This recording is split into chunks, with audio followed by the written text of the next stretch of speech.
બોટાદમાં પ્રેમ લગ્ન કાયદા સુધારા મુદ્દે સર્વે સમાજની એક શિબિર બોલાવવામાં આવી હતી।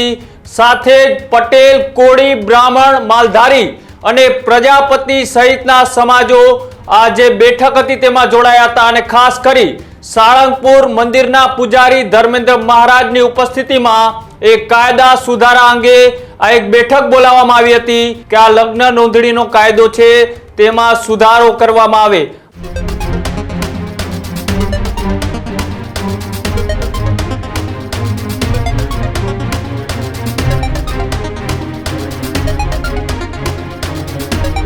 महत्वपूर्ण समाचार बोटाद थी सामे आवी रह्या छे। बोटादनी अंदर जे रीतना हवे गुजरातमां ए प्रेम लग्न मुद्दे हवे एक मुहिम चालू थई छे। बोटादमां प्रेम लग्न कायदा सुधारा मुद्दे सर्वे समाजनी एक शिबिर बोलाववामां आवी हती। गढ़ड़ा, राणपुर, बारवाड़ा सहित जिल्लाना आगेवानो आ बेठकनी अंदर उपस्थित रह्या हता। साथे पटेल, कोળી, ब्राह्मण, मालधारी अने प्रजापति सहितना समाजो आ जे बेठक हती तेमां जोड़ाया हता अने खास करी साळंगपुर मंदिरना पूजारी धर्मेंद्र महाराजनी उपस्थितिमां एक कायदा सुधारा अंगे आ एक बेठक बोलाववामां आवी हती।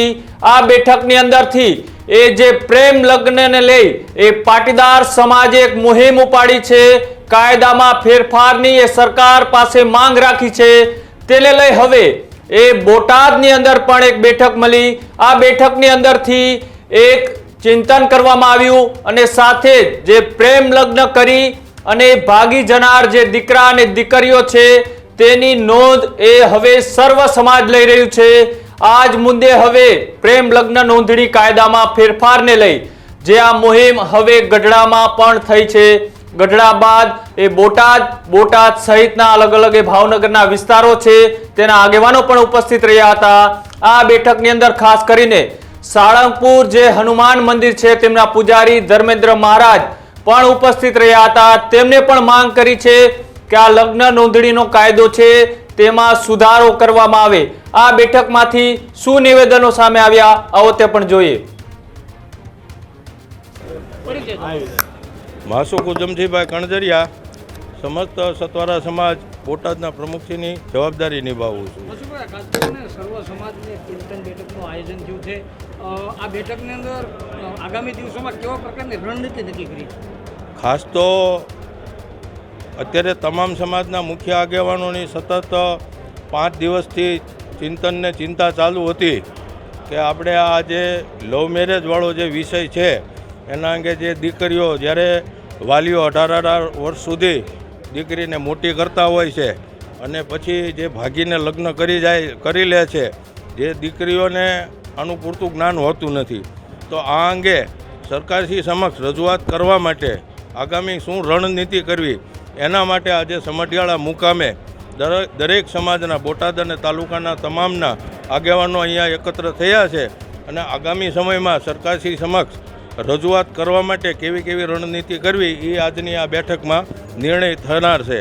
ખાસ કરીને જ્યારે આજે એક સર્વે અનુભવ મુજબ વધુમાં વધુ દીકરીઓ લગભગ 16 સાડા 16 વર્ષની થાય 19 વર્ષ સુધીની દીકરીઓ ભાગે છે, તો સાથોસાથ સરકારશ્રીમાં એ પણ માગણી મૂકવાની છે જે પુખ્તતા છે, દીકરીની 18 વર્ષ ને દીકરાની 21 વર્ષ છે તો એ દીકરીની 21 વર્ષ કરે અને છોકરાઓની 24 વર્ષની કરે તો પણ એવું માનવું છે કે આ પ્રશ્ન પણ મહદઅંશે ઉકેલાય।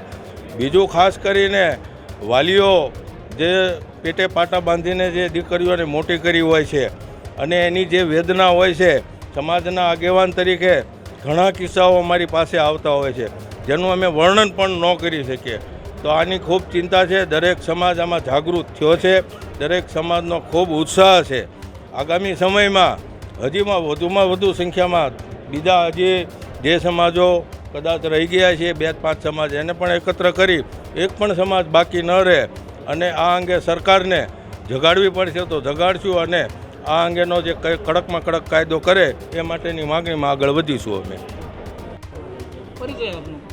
હું ધર્મેન્દ્રભાઈ રાવલ બોટાદ બ્રહ્મ સમાજ પ્રમુખ છું, સાળંગપુર હનુમાનજી મંદિરના પૂજારી છું।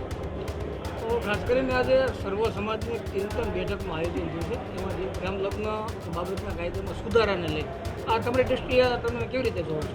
હું તો એવા સ્થાને જ બેઠો છું કે જ્યાં રોજના લગભગ 100-200 દુખિયાઓ આવે છે.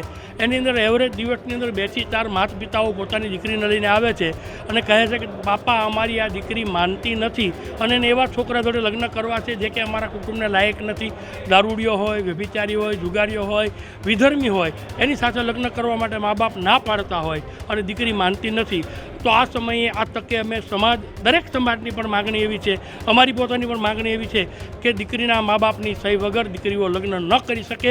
આવો જો કડક કાયદો ગુજરાતની અંદર મૂકવામાં આવે, યોગીજી જેવું, મોદીજી જેવું જો કાર્ય કરવામાં આવે તો ગુજરાતની સરકાર સક્રિય છે એવું સાબિત થાય. બાકી આ તો બધું અત્યારે જરૂરી જ છે અને દીકરીઓની જિંદગીઓ વેડફાઈ રહી છે. 2-3 મહિને લોકો એનો ઉપયોગ કરી અને છોડી દેતા હોય છે. દીકરીઓ ખૂબ દુઃખી થઈને પણ મારી જોડે આવતી હોય છે. શાળિંગ બ્રહ્મા દાદાના સ્થાને બેસી અને અમે કષ્ટ નિવારણનું કામ કરતા હોઈએ તો આ તો અમારો મુખ્ય વિષય છે. એટલે હનુમાનજી મહારાજને પણ પ્રાર્થના કરીએ, ગુજરાત સરકારને પણ પ્રાર્થના કરીએ, નરેન્દ્ર મોદીજીને પણ પ્રાર્થના કરીએ કે આમાંથી સરકાર એક નિર્ણય, કડક કાચે નિર્ણય લે અને દીકરીના મા બાપની સહી વગર દીકરી લગ્ન કરી જ ન શકે આવો જો નિર્ણય લેવામાં આવે તો ગુજરાત સરકાર સર્વ કામ કરી રહી છે એનો એક દાખલો બેસાડે એવું કરે એવી સરકારશ્રીના વિનંતી છે.